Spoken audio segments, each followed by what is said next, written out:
Hello everyone, and today we're going to be having a look at the ECCE exam, and particularly we're going to be focusing in on the writing and essays.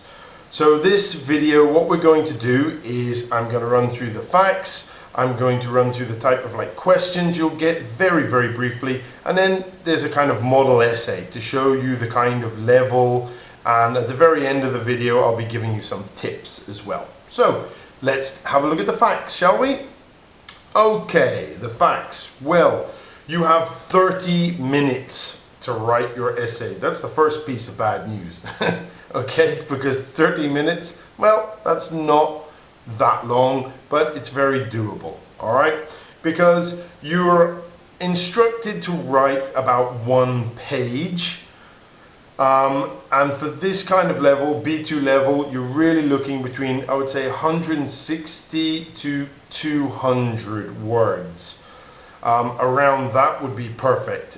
Around 180, 190 is even better. And in this exam, you write in pencil, which is also very good, because if you make mistakes, you can just rub them out or erase them.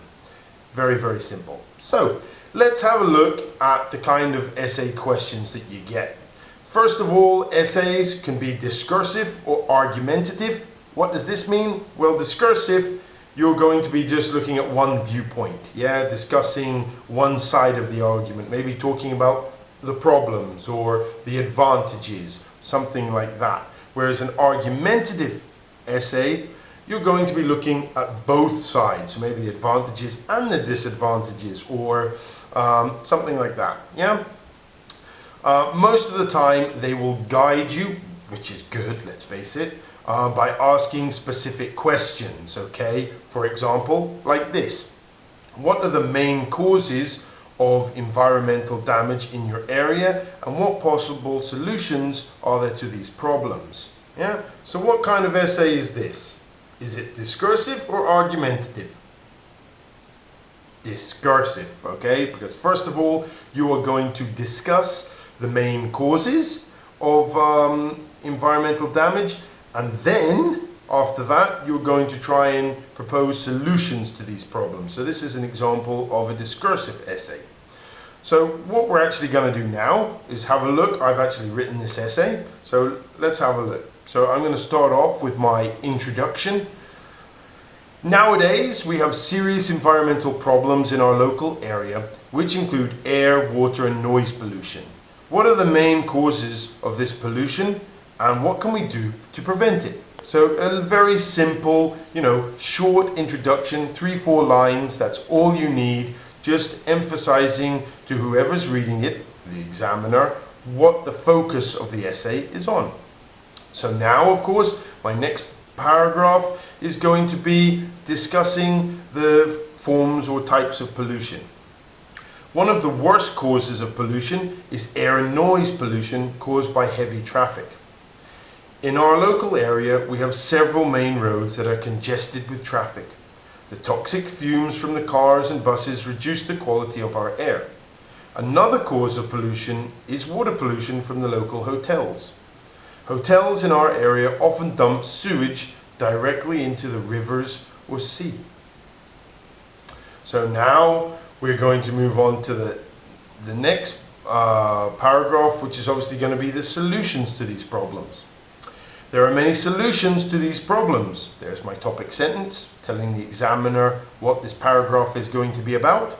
First and foremost, local authorities must improve public transport. Now I'm going to explain it. If we have more buses and cheaper ticket prices, traffic will be reduced because people will use public transport, which will mean not only less pollution but also less noise. Moreover, the local government must also ensure that the local hotels follow laws regarding sewage and must fine hotels that break these laws. And to finish off, my conclusion. Again, 3 or 4 lines restating my opinion and ideally leaving the examiner with some food for thought or something to think about. Basically saying something intelligent. In conclusion, I firmly believe that we must take action immediately to protect our local area, and the measures to do so are easy to introduce and will be extremely effective. A very simplistic conclusion. Yeah? Alright, so let me give you some tips to boost your essay writing skills, or to give you some things that you should be doing, or you might be sitting there going, yes, I'm doing that, yes, I'm doing that, yes, I'm doing that. And if you're doing all these things, you are heading in the right direction. Okay, first of all, read the essay carefully. Now, this is so important. One of the main reasons why people get lower marks is because they write off topic. Let's face it, you've all been writing lots and lots of essays on many different topics. This is the problem. So the danger is, in the exam, if you see a familiar topic, you just start, writing the same old essay. It doesn't work, because every essay has a different emphasis. So you've got to spend time, and I would say read the question not one, not two, but 3 times. Underline exactly what you have to do. You've got to be very aware of the task that they set for you. Organize your work into 4 or 5 paragraphs. The classic essay is 4 paragraphs. Your introduction, 2 body paragraphs giving all your information and answering the question, and then a conclusion. Always standard. You could have 5 if you want, but most of the time it's not really necessary. 4 is a good number. Use lots of formal words in addition, moreover, on the one hand, on the other hand. These are very important, and to be honest, they help your essay flow, and you're expected to show that you can use these types of words at this level. Again, another very important thing. Expand, develop, and explain your points. A lot of students, they'll say a point, they'll give the point, but they won't actually develop and explain the point. And when you're developing and explaining what you say, you are using a lot of grammar, a lot of topical vocabulary, expressions, and I think that's the difference between a good essay and a really good essay. Those students who can really do this and use examples and are very persuasive, and they're the ones that get a high pass in this area, or a high band. And of course, check over your work. Again, a lot of students do not pay attention to this, and this is of vital importance. Yes, in this exam you only have half an hour, but it's so good if you can allow 1 or 2 minutes to check over your work. We all make mistakes, and when you're going into this exam, by now you should kind of know, oh, I always make spelling mistakes, oh, my grammar's a little or yes, I use simple vocabulary like good, bad, stuff, things, nice. Don't use these words.